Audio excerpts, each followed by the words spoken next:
15 రోజులు గడిచింది. Iran Israel America war హోరాహోరీగా సాగుతోంది. ఇరాన్లోని కీలక స్థావరాలపై అమెరికా ఇజ్రాయెల్ దాడులు చేస్తోంది. దానికి ప్రతిగా ఇరాన్ కూడా ఏమాత్రం తగ్గడం లేదు. మిసైల్ డ్రోన్స్తో అటాక్ చేస్తోంది. మరి ఇరాన్ షరతులు విధిస్తోంది. అమెరికానేమో ఇప్పటికే మా లక్ష్యాలని పూర్తి చేశామంటుంది. ఏంటి యుద్ధం ఎన్నాళ్ళు కొనసాగుతుంది?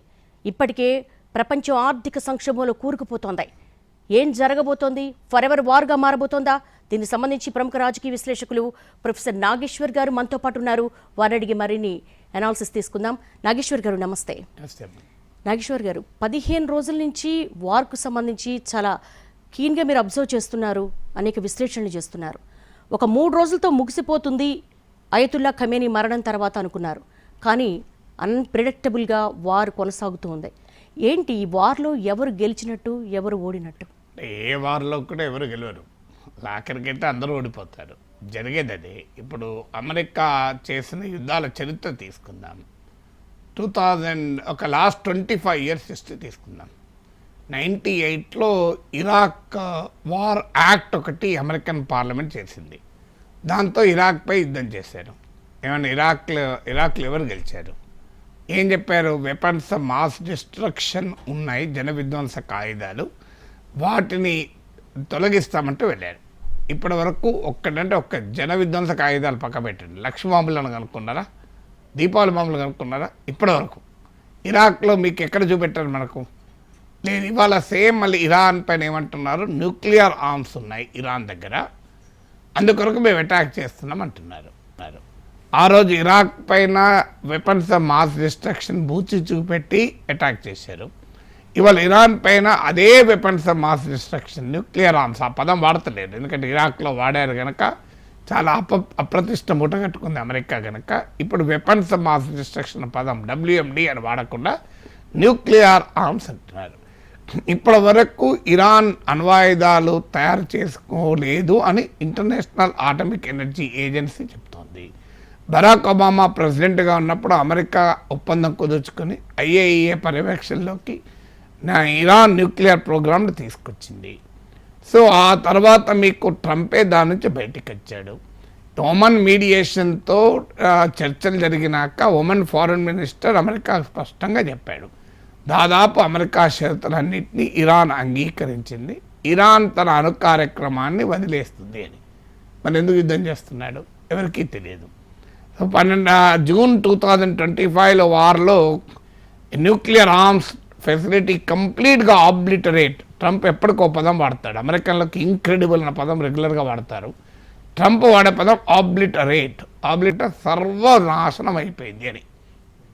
డిస్ట్రక్షన్ మించింది ఆబ్లిటరేట్ అంటే మనకు లాంగ్వేజ్లో కూడా దాని సివియారిటీని బట్టి ఉంటుంది. ఇప్పుడు అసహ్యమైంది అంటే అబ్సర్డ్ అంటాం, లేదు ఇంకా హయ్యర్ అంటే రిడిక్యులస్ అంటాం, ఇంకా అంటే లుడిక్యులస్ అంటాం, ఇంకా అంటే ప్రిపోస్టరస్ అంటాం. అంటే జుగుత్సాకరమైన అని ప్రిపోస్టరస్ అంటే. దాని సివియారిటీ పెరుగుతున్న కొద్దీ లాంగ్వేజ్ మారుతుంది. అబ్సర్డిటీ నుంచి ప్రిపోస్టరిటీ అనే పదం వాడతాం. అలాగే డిస్ట్రక్షన్ నుంచి ఆబ్లిటరేషన్ అనే పదం వాడతారు. ఆబ్లిటరేషన్ అంటే సర్వనాశనం అయిపోయిందని. అయిందా? మరి సర్వనాశనం అయిపోయినా మళ్ళీ ఎందుకు వారు చేస్తున్నాడు అంటే జూన్ 2025లో ఇరాన్ న్యూక్లియర్ ఫెసిలిటీస్ ఆబ్లిటరేట్ అయ్యాక మళ్ళీ వాళ్ళ ట్రంప్ న్యూక్లియర్ వెపన్ నాశనం చేస్తానని వెళ్తున్నాడు కదా. సో అందువల్ల అమెరికన్ లాంగ్వేజ్ ఏంటి అంటే తాము వార్ జరపాలనుకున్నప్పుడు తమ వ్యూహాత్మక ప్రయోజనాల కొరకు ప్రజలు యాక్సెప్ట్ చేసేటువంటి లాంగ్వేజ్ వాడతారు. సో మీకు తర్వాత లిబియాలో 2011లో ఇంట్రొడ్యూస్ చేశారు, ఎంటర్ అయ్యారు. ఇలా లిబియాలో ఏం జరిగింది? సేమ్ గడాఫీ నిరంకుశ పాలన నుంచి విముక్తి కలిగిస్తాం, లిబియా ప్రజలకు స్వేచ్ఛనిస్తామన్నాడు.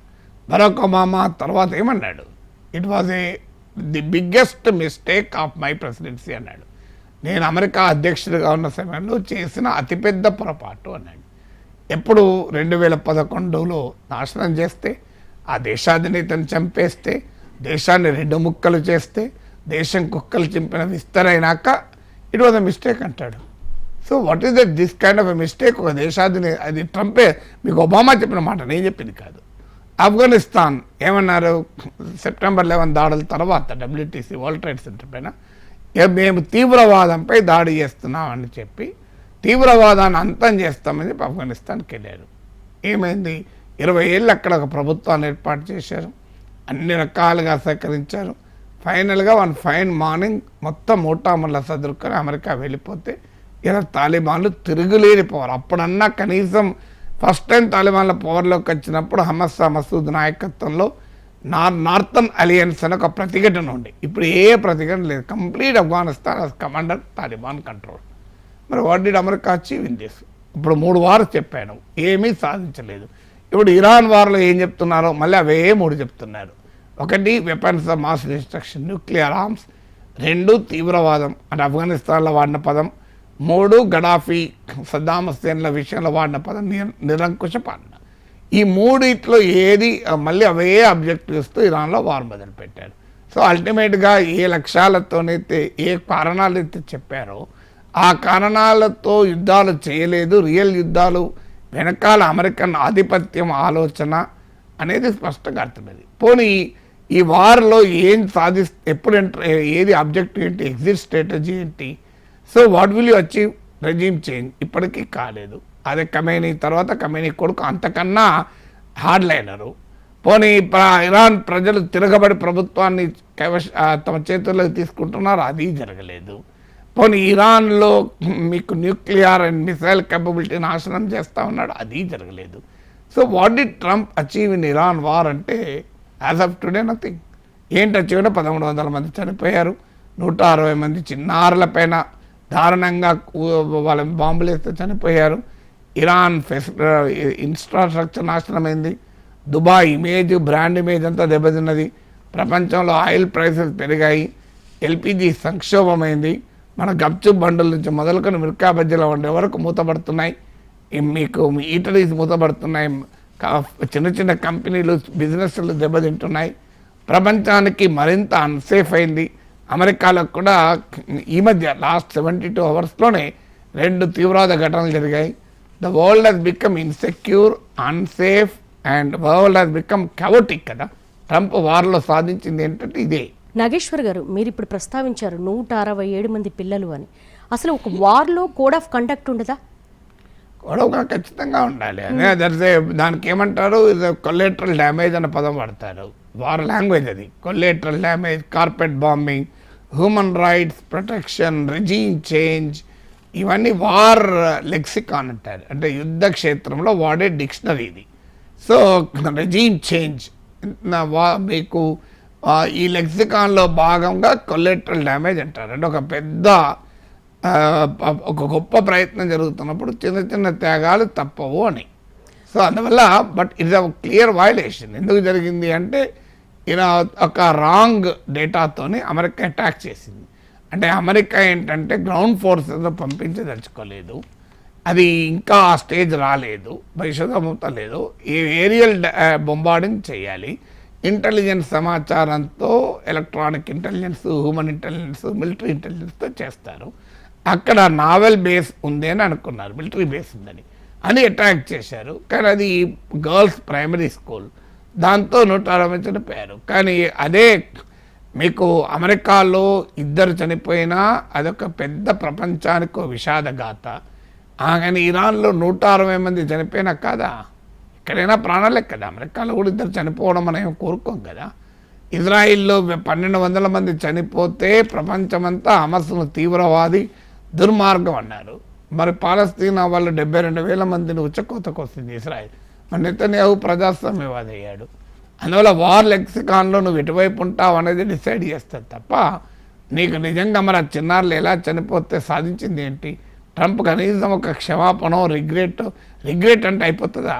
కనీసం ఈ వార్లో ఇది జరిగి ఉండాల్సింది కాదు, మేము వారి కుటుంబాలకు ఆ సంతాపం చెప్తామని కూడా ఒక గట్టిగా అన్న మాటలు లేవు ఎక్కడ.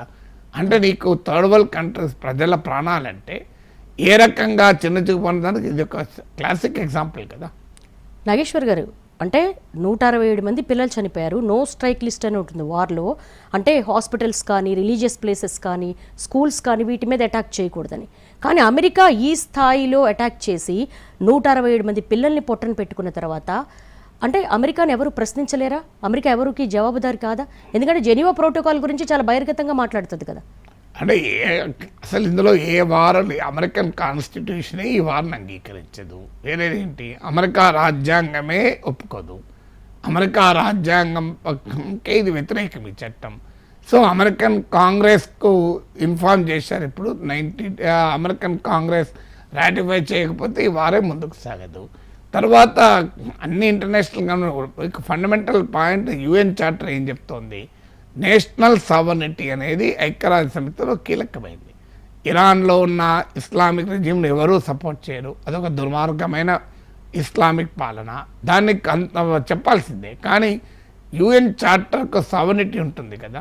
రేపు ఇరాన్లో చేసిన విషయాలే ఇండియాలో చేయరని గ్యారంటీ ఏంటి? రేపు అమెరికాకు మనం పడనప్పుడు ఇండియాలో కూడా నిరంకుశ పాలన ఉంది, మేము అంతం చేస్తాం, రెజ్యూమ్ చేంజ్, మీ నిరంకుశ పాలన మేమే మారుస్తామంటే ఒప్పుకుందామా? మీరు పాకిస్తాన్కు కాశ్మీర్ ఇచ్చేయండి, లేకపోతే మేము దాడి చేస్తామంటే ఒప్పుకుందామా? భారతదేశం దగ్గర కూడా అణ్వస్త్రాలు ఉన్నాయి కదా, మీరు అణ్వస్త్రాలు వదులుకోండి, లేకపోతే మేము అంగీకరించమంటే ఒప్పుకుంటామా? అందువల్ల ఇది వార్ అన్ని కన్వెన్షన్లకు అన్ని చార్టర్లకు వ్యతిరేక